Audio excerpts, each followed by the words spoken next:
Alors, pour commencer, dans le fond, Karen m'a introduit. Là, moi, je suis directrice de projet à l'Université du Québec. Et à l'Université du Québec, on s'intéresse aux transitions depuis longtemps. Il y a un historique au projet Transition réussie. Donc, entre 2014 et 2017, là, on s'est intéressé aux transitions. On a établi le profil des étudiants de première génération, c'est-à-dire les étudiants qui arrivent à l'université dont leurs parents n'ont jamais fait d'études supérieures. Donc, on a eu un projet qui portait sur ça. Et ensuite, financé par le ministère de l'Enseignement supérieur. Ensuite, on a poursuivi dans cette lancée avec un projet financé par le secrétariat aux affaires aux jeunes, secrétariat ou SAJ, secrétariat Stéphanie À Ahmed, la jeunesse. à la jeunesse, merci. Et on a développé certains outils d'intervention, notamment pour les modèles pour les étudiants de première génération, le tutorat, le mentorat, donc plusieurs outils qui ont été développés.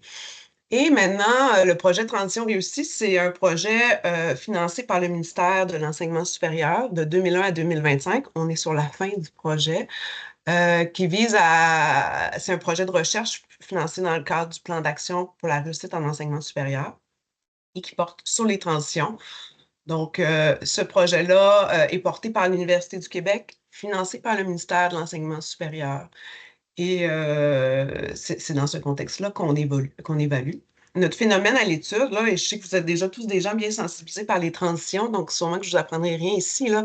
On sait que l'inéquité d'accès et la poursuite des études supérieures, c'est une problématique persistante au Québec. Puis la qualité des transitions interordres, c'est une clé indispensable pour que l'étudiant puisse réaliser son plein potentiel pour s'épanouir.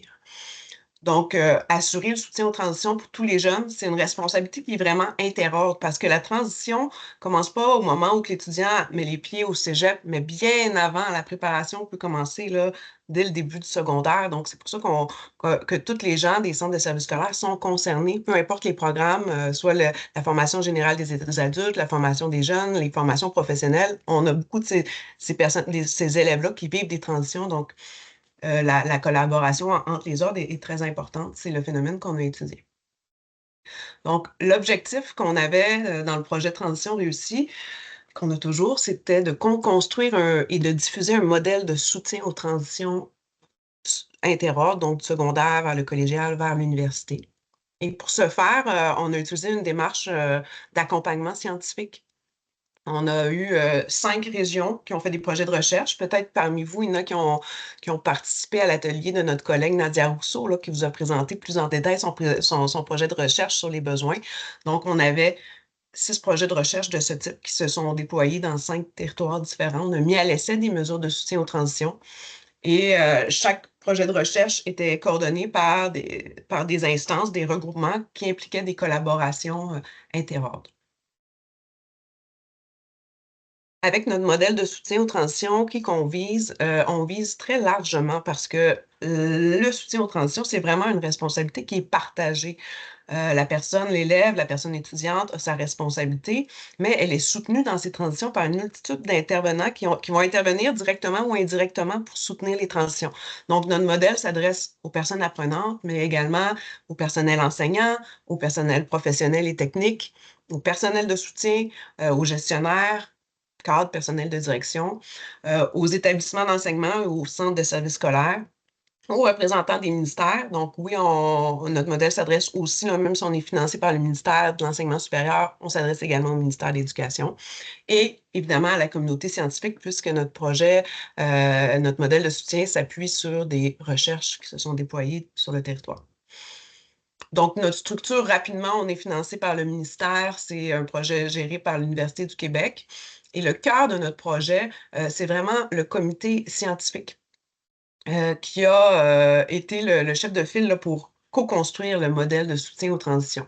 Toutefois, on a eu l'implication de plusieurs autres personnes. Par exemple, on a Karen assis ici qui était sur le comité d'orientation. Hein. On avait un comité d'orientation avec des représentants de chaque ordre d'enseignement parce que si on veut soutenir les transitions, on ne peut pas juste être au niveau universitaire, faire nos recherches. Il faut qu'on travaille avec les gens des différents ordres. Donc, avec le comité d'orientation, on avait des gens qui représentaient chaque ordre d'enseignement pour nous aider là, dans l'élaboration du projet. On avait aussi des ressources professionnelles et des communautés intérieures de praticiens qui représentaient tous nos publics cibles qui ont participé à la co-construction du modèle. Tantôt, je vous ai parlé, on avait 6 projets de recherche, donc vous les voyez à l'écran en ce moment, qui se sont déroulés. Dans le fond, un projet en Mauricie, un projet au Saguenay-Lac-Saint-Jean qui s'intéressait à la démocratisation des recours, des mesures de soutien aux transitions, comprendre dans le fond qu'est-ce qui fait qu'un étudiant va utiliser les mesures de soutien, qu'est-ce qui fait qu'il ne va pas les utiliser. On avait un projet aussi au Bas-Saint-Laurent qui s'intéressait vraiment au développement de la compétence numérique pour le soutien aux transitions. En Outaouais, Stéphanie, on avait un projet également. Veux-tu le présenter? Oui, on avait un projet de co-construction d'un continuum de développement des compétences essentielles pour les études qui était surtout orienté vers les compétences académiques, mais on va pouvoir revenir sur ce sujet-là puisque c'est un des éléments là, qui a contribué au référentiel de développement des compétences essentielles. Merci. Dans la région de Montréal, on s'est intéressé à comprendre comment certaines mesures de soutien favorisent, pas favorisent, mais aident dans le fond le soutien aux transitions pour les étudiants de la diversité sexuelle et de genre, ethnoculturelle et les étudiants parents également. Puis finalement, on a un projet qui est transversal, qui s'est intéressé à la collaboration qu'il y a eu dans chacun de ces regroupements. Donc, on a pu utiliser les résultats de toutes ces recherches pour co-construire notre modèle de soutien aux transitions. On a eu les régions qui ont collaboré et dans ces régions-là, bon, ici, on présente les projets. Je vais passer à la diapositive suivante pour vous montrer qu'il y a des différents acteurs qui ont participé à différents projets de recherche. Donc, les centres de services scolaires étaient bien présents, là, comme vous pouvez le constater dans dans chacun de nos projets de recherche. Donc, une grande diversité d'acteurs qui ont participé dans chacun des regroupements. Donc, c'était interordre. Donc, tout le temps, il y avait des universités, des collèges, des cégeps et des centres de services scolaires. Ici, bon, on voit l'étendue de nos collaborateurs directs. On a eu beaucoup plus de collaborateurs indirects également. Donc, notre objectif, je l'ai dit, c'était de co-construire un modèle de soutien aux transitions. Donc, pour ce faire, on l'a fait en 3 étapes, la co-construction du modèle. Pour commencer, notre première étape, ça a été vraiment, avec les différents projets de recherche, d'établir des balises théoriques communes et de déterminer notre cadre méthodologique pour pouvoir produire des rapports de recherche qui allaient pouvoir être utilisés pour co-construire le modèle de soutien.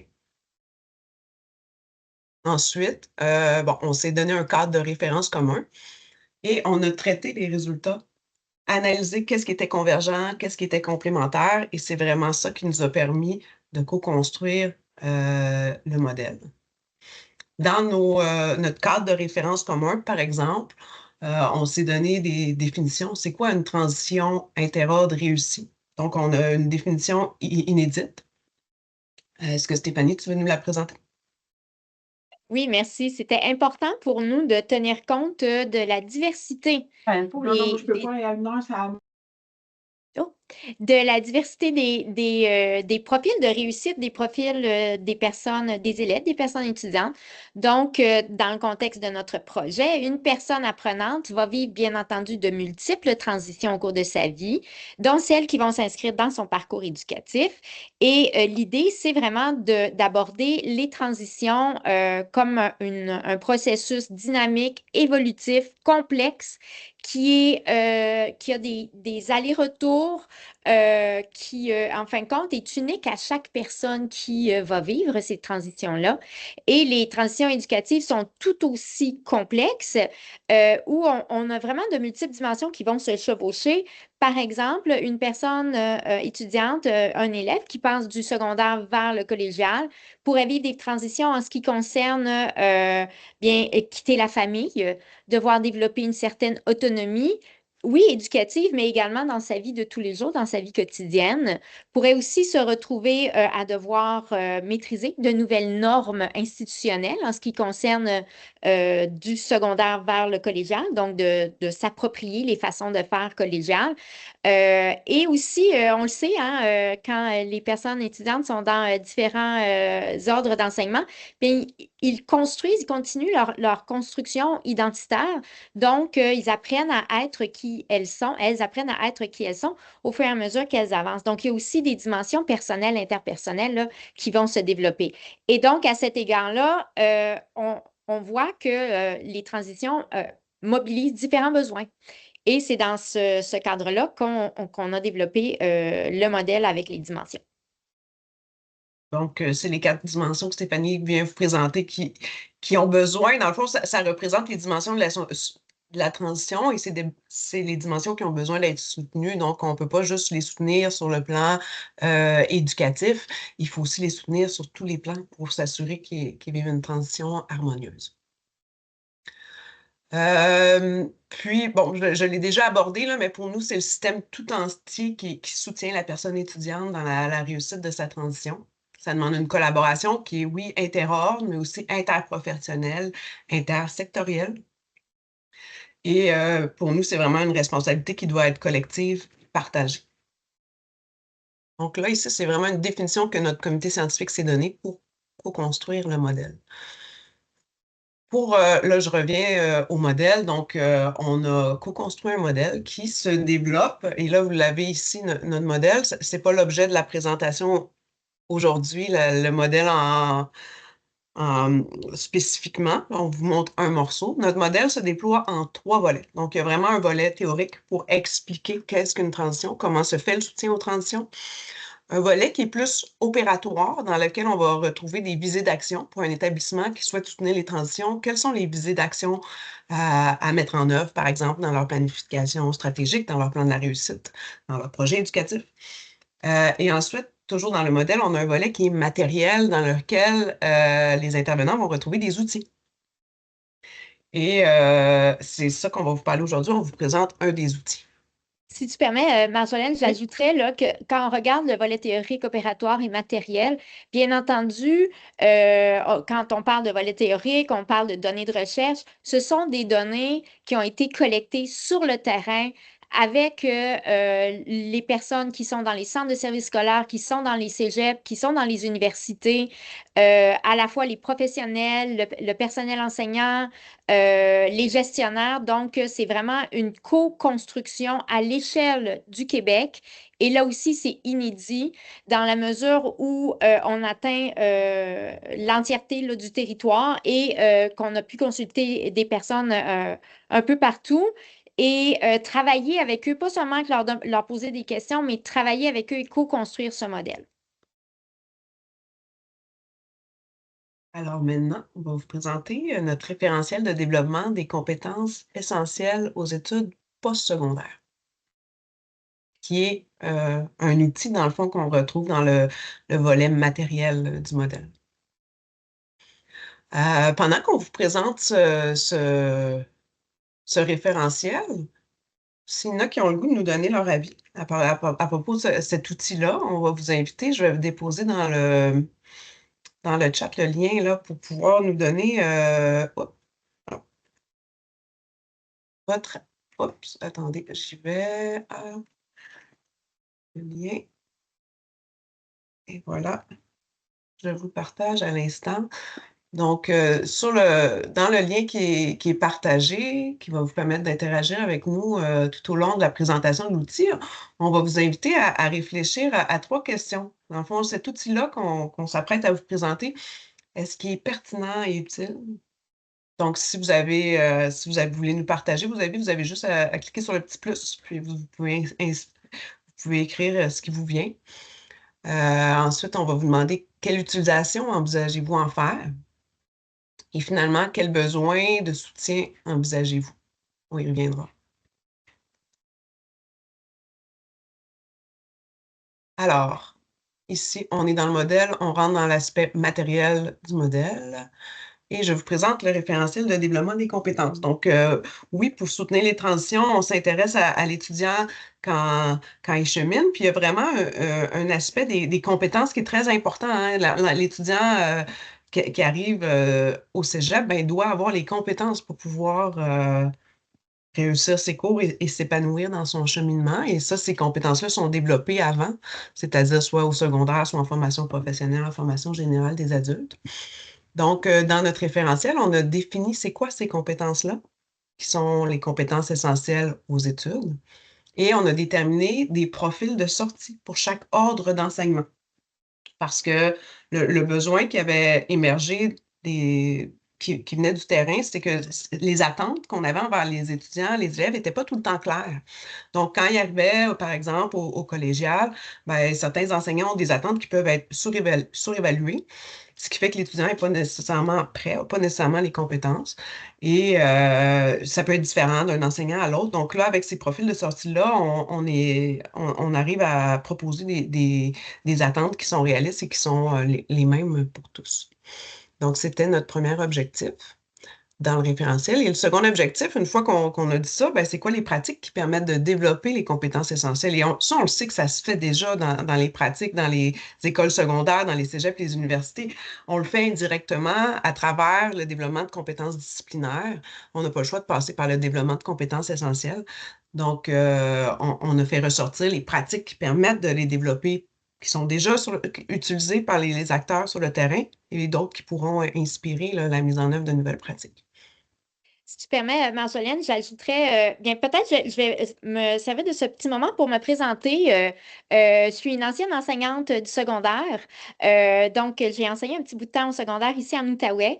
Et puis, j'ai été aussi professeure au département des sciences de l'éducation à l'UQO et surtout sociologie de l'éducation, mais aussi j'ai beaucoup enseigné les théories de l'apprentissage.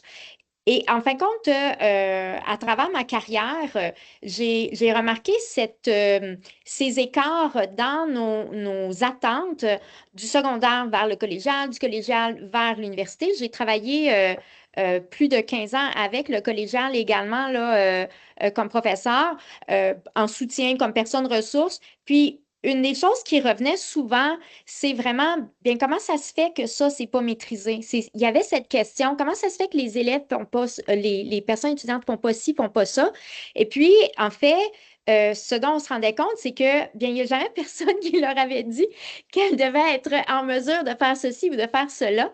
Donc, on avait des attentes, par exemple, dans certains cours où on se disait, mais comment ça se fait que, par exemple, les personnes étudiantes n'analyse pas de façon critique un texte de, disons, 15 pages.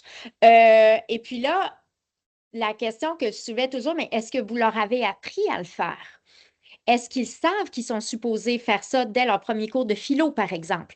Et si la réponse c'est bien, on s'attend implicitement à ce que ce soit maîtrisé, on a un problème parce que les élèves du secondaire, lorsqu'ils anticipent leur transition vers le collégial, n'ont pas ces informations-là.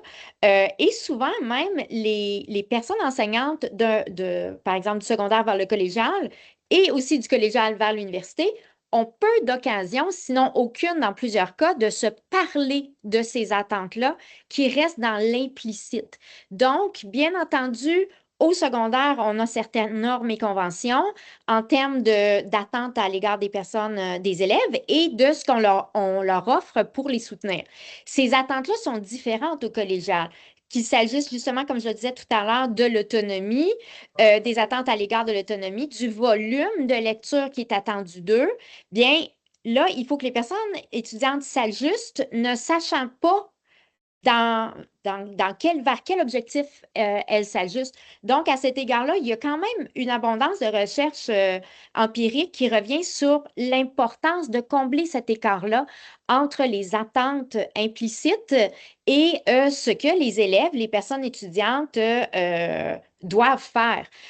On ne peut pas demander à quelqu'un de faire quelque chose si on ne lui dit pas, on s'attend à ce que tu sois capable de faire ceci, puis voici comment le faire. Donc, à cet égard-là, c'était une préoccupation importante et on a vu en fin de compte que c'était une préoccupation partagée.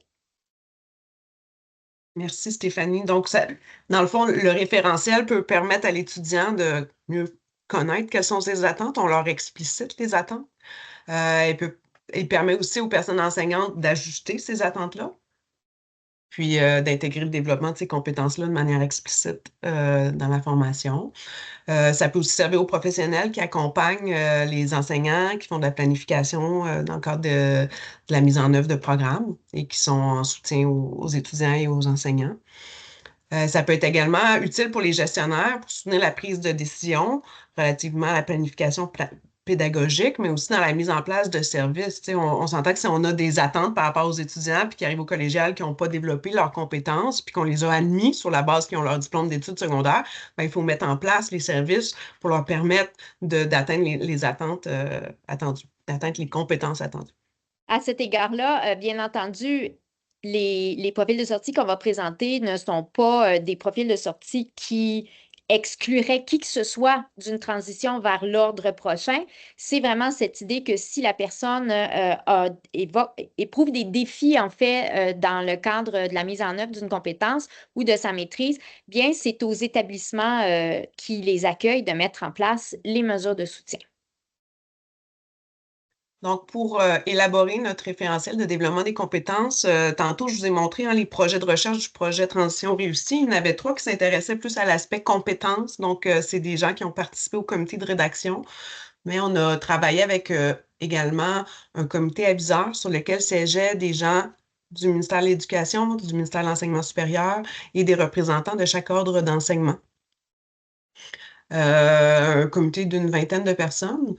Mais tout au long de notre élaboration du référentiel, on a fait plusieurs allers-retours avec des groupes de validation. Donc, on a rencontré au-delà de 200 personnes qui représentaient les 3 ordres d'enseignement et qui représentaient notre public cible. Donc, on a rencontré des étudiants, des enseignants, des gestionnaires et des professionnels qui nous ont permis de bonifier le référentiel. Donc, c'est vraiment le fruit d'une co-construction, ce référentiel. Bon, c'est sûr que pour construire le référentiel, on n'est pas parti de zéro, hein, on est parti des cadres de référence existants. On est aussi parti des résultats qu'on avait relativement à la recherche scientifique de ce qui était déjà écrit préalablement. On s'est appuyé sur l'expérience des personnes praticiens et praticiennes, le dialogue interordre qu'on a pu établir à travers et notre comité aviseur et nos groupes de consultation. Également, Stéphanie, à travers ses recherches, oups, il me semble que je l'avais mis. Ah, c'est ici que je l'ai mis. Voilà. Donc, peut-être, Stéphanie, juste nous dire, dans le cadre de tes recherches en Outaouais, avec qui tu as interagi. Bien, en fin de compte, nous, ce qu'on a fait en Outaouais pour notre recherche, c'est qu'on a sollicité les 3 ordres d'enseignement. On avait déjà commencé une communauté de pratique universitaire depuis, en fait, 2018, où on discutait des attentes, des enjeux qui étaient vécus par les personnes étudiantes et comment on pouvait les soutenir, comment on pouvait aussi être plus explicite dans nos attentes. Donc, il y avait une communauté de pratique universitaire et ce qu'on a fait, c'est qu'on a créé des communautés de pratique secondaires et collégiales. On avait 2 communautés de pratique du secondaire qui avaient des enseignants là, des divers domaines de formation de la 4e et la 5e année secondaire. Et on a aussi créé les communautés de pratique collégiales. Donc, on avait 4 regroupements différents de communautés de pratique collégiales. Et en fait, dans la première année, on a travaillé en ordre, donc avec le secondaire seulement, avec le collégial, puis avec l'universitaire, sachant qu'on allait les amener ensemble à un moment donné, ce qu'on a fait. Et juste vous dire que cette collaboration-là a été pas seulement fructueuse, on a développé toutes sortes d'outils, un vocabulaire commun pour bien se comprendre d'un ordre à l'autre. Et bien entendu, on a identifié les compétences, etc. Les enjeux, les compétences pour relever les enjeux, pour les résoudre et aussi des outils là, pour nous permettre de soutenir le développement de ces compétences-là. Ça nous a vraiment permis là, d'avancer. On a eu vraiment plusieurs personnes qui ont participé tout au long des 3 ans où on a fait la collecte de données auprès des communautés de pratique. Donc, ces rencontres ont permis d'alimenter le référentiel qu'on vous présente ce matin. Donc, on rentre maintenant, qu'on vous a présenté la démarche pour élaborer le référentiel, on rentre dans le référentiel. La première partie, comme je vous l'avais mentionné, c'est vraiment la définition des compétences et des profils de sortie. Donc, dans notre référentiel, on a élaboré 6 familles de compétences. C'était inspiré du plan d'action pour la réussite en enseignement supérieur, mais on les a reformulées pour s'assurer qu'on couvrait toutes les compétences nécessaires aux études. Donc, on a la compétence personnelle, les compétences personnelles interpersonnelles, les compétences langagières, les compétences méthodologiques, les compétences intellectuelles, les compétences informationnelles et les compétences numériques. On voit ici l'image, on a voulu mettre en image la dynamique de mobilisation de ces compétences, toujours en mettant la personne apprenante au centre du développement de ces compétences-là. Et en fait, une des choses qui est importante à retenir, c'est que les élèves, les personnes étudiantes ne vont pas développer une compétence en vase clos. Souvent, on développe plusieurs compétences en même temps, on mobilise plusieurs compétences en même temps lorsqu'on est confronté à une situation qu'on doit résoudre. Parce que c'est ça, effectivement, une compétence. C'est ce qu'il nous faut pour mobiliser les différentes ressources et résoudre une situation de façon satisfaisante. Donc, si vous regardez notre schéma, auprès de la personne, le plus proche de la personne apprenante, se trouvent les compétences personnelles et interpersonnelles, c'est-à-dire ce qui permet la construction de soi, ce qui permet la compréhension de ses défis, de ses compétences, de ses intentions, de ses objectifs dans les études et, bien entendu, le volet interpersonnel qui permet à la personne d'être en relation avec d'autres personnes, ce qui lui alimente quand même ses compétences personnelles. Donc, comment est-ce que j'interagis avec les autres? Comment est-ce que je co-construis du sens avec les autres? Comment je travaille avec elles et eux? On a donc ça, c'est très proche de la personne. Et la deuxième compétence, famille de compétences qui est proche de la personne, ce sont les compétences langagières, puisque c'est à travers le langage, bien entendu, qu'on rentre en rapport avec les savoirs, avec les disciplines et aussi avec les autres. Donc, ce sont les compétences les plus proches de la personne qui lui permettront de développer ensuite les compétences méthodologiques, donc qui touchent beaucoup la métacognition. Comment est-ce que j'apprends? Comment moi, comme apprenante, est-ce que j'arrive à étudier, j'arrive à apprendre, j'arrive à donner du sens à mon programme d'études et aussi quelles sont les stratégies que je dois déployer pour apprendre. Et sur ces compétences sont aussi accompagnées des compétences intellectuelles, c'est-à-dire les compétences qui nous permettent de problématiser des situations, donc de se poser des questions qui vont nous mener à analyser des faits, des informations de façon critique, donc de pouvoir distinguer, par exemple, les faits des opinions, et arriver à créer une synthèse et proposer des solutions à des enjeux, des problèmes, des situations d'apprentissage qui me sont proposées.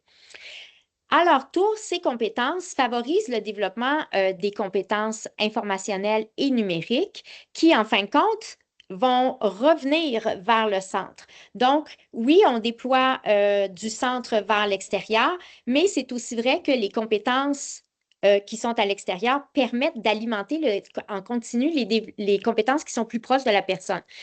Les compétences informationnelles qui sont ces compétences, justement, entrer en rapport avec l'information, la trouver, la valider, s'assurer qu'on respecte les normes de référencement, par exemple, que l'on on agit avec intégrité dans nos études. Et en fin de compte, comment est-ce qu'on traite cette information-là? Comment est-ce qu'on l'organise pour apprendre? Les compétences numériques qui sont vraiment là, dans la façon dont on déploie le numérique pour soutenir notre apprentissage.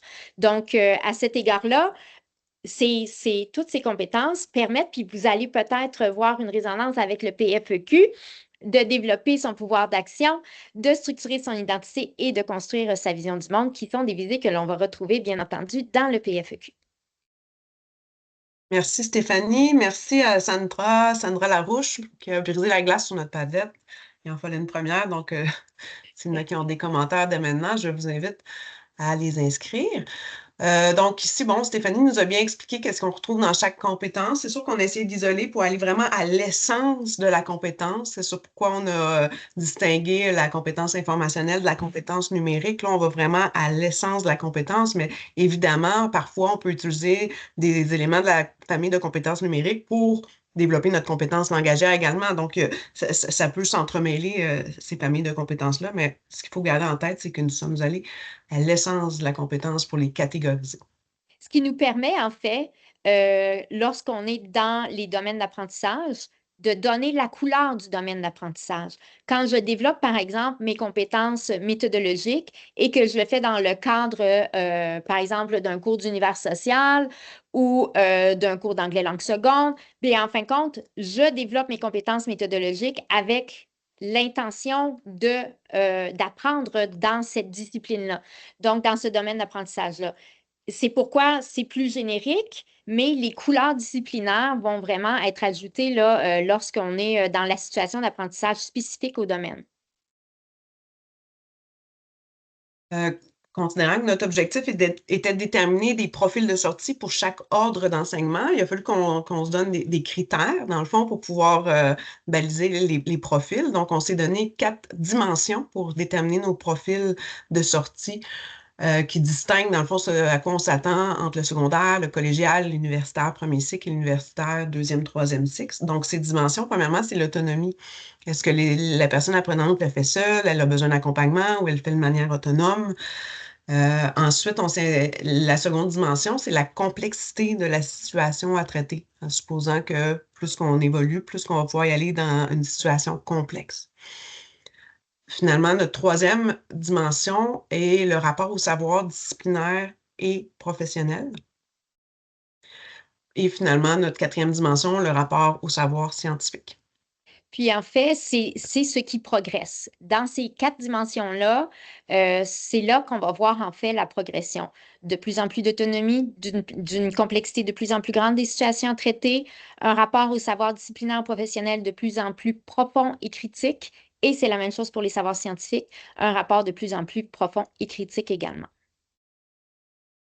Donc, dans le document, d'ailleurs, je ne l'ai pas dit, mais il n'est pas encore public, hein, on va faire un lancement le 27 mars, et à partir de ce moment-là, il sera public. Donc, dans le document, on retrouve dans le fond une définition pour chaque famille de compétences. Donc, les 6 familles de compétences sont définies. Et ensuite, pour chaque famille de compétences, on a élaboré un profil de sortie en déterminant des manifestations des compétences selon l'ordre d'enseignement. On a également intégré des liens là, vers des exemples de situations à traiter pour être sûr que c'était compréhensible. Là. C'était à la demande de nos groupes de validation qu'on a fait ça. Donc ici, on vous a mis un exemple. Dans le fond, là, on est dans la famille des compétences intellectuelles. Donc, vous voyez, comme je l'expliquais, la définition de la famille de compétences et une définition pour chacune des compétences de cette famille. Et ensuite, on arrive dans les profils de sortie. Donc, on a 4 profils de sortie pour chaque compétence de cette famille.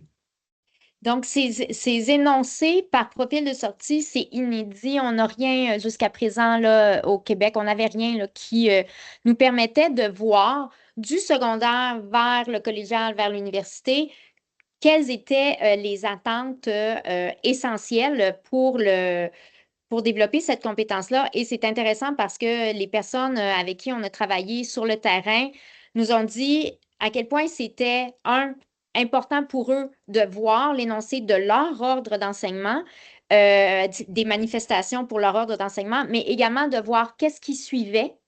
Et c'est vrai à l'inverse. Les gens, par exemple, du collégial nous ont dit que de voir pour le secondaire ce qui était attendu, ça les aidait à s'ajuster. On a beaucoup d'enseignants du collégial qui ont, par exemple, des maîtrises ou des PhD qui nous ont dit, ben j'ai comme un peu oublié ce qu'était la personne, l'élève qui est issu du secondaire, puis quels sont ses besoins et quelles attentes je peux avoir à son égard.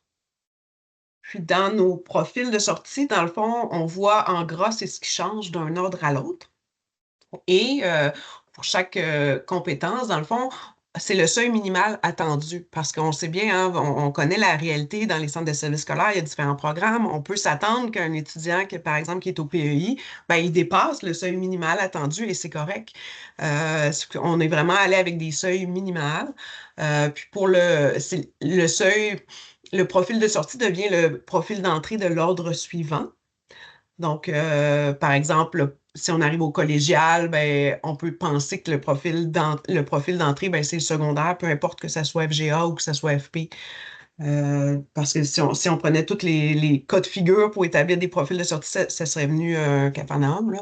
Donc, même chose pour le collégial. On n'a pas distingué la formation technique de la formation préuniversitaire. C'est le seuil minimal attendu. On peut, par exemple, penser qu'un programme technique, ben, on va pouvoir aller un petit peu plus loin, puis chevaucher le profil de sortie de l'universitaire.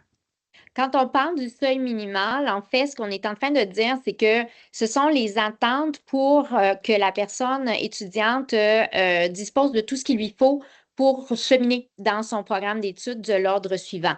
Ça ne veut pas dire que une personne qui n'a pas tout à fait atteint ce profil de sortie-là n'est pas en mesure de cheminer dans son programme d'études dans l'ordre prochain. Ce que ça veut dire, c'est qu'elle pourrait avoir besoin de soutien. Et donc, c'est à ce moment-là où il faut tenir la promesse de l'admission. Quand on admet une personne étudiante dans notre établissement, c'est qu'on considère qu'elle est capable de réussir et on comprend qu'il faut déployer du soutien, des mesures d'aide et différents éléments pour s'assurer qu'elle dispose des meilleures conditions et d'un environnement capacitant pour réussir. Puis, on ne veut pas faire reposer cette tâche-là uniquement sur les personnes enseignantes. On pense vraiment que c'est de l'organisation, donc ça peut être aussi via les centres d'aide, les services, l'accompagnement qu'on fait auprès des étudiants en classe, mais aussi en dehors de la classe.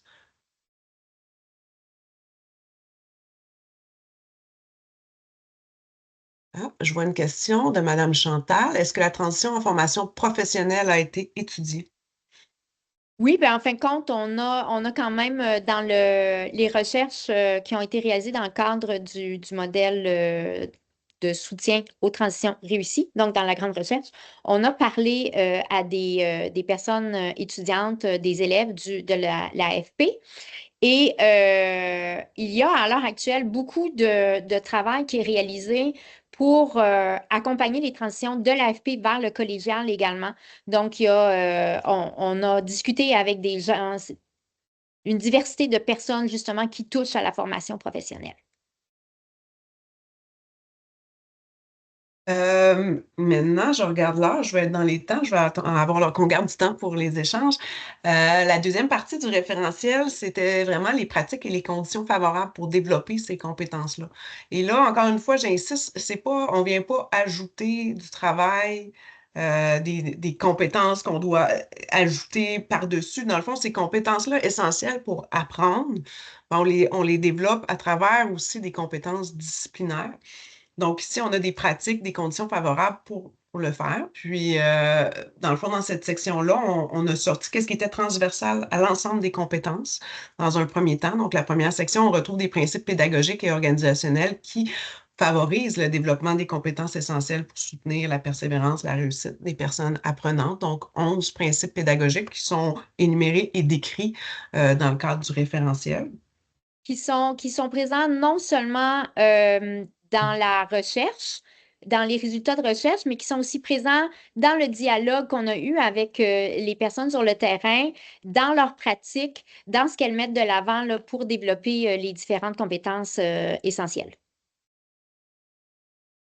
Ensuite, dans la seconde section de cette deuxième partie, on a fait un sommaire scientifique pour voir ben, à ce jour, là, que disent les recherches par rapport au développement de cette famille de compétences-là. Donc, on est allé plus précisément par famille de compétences.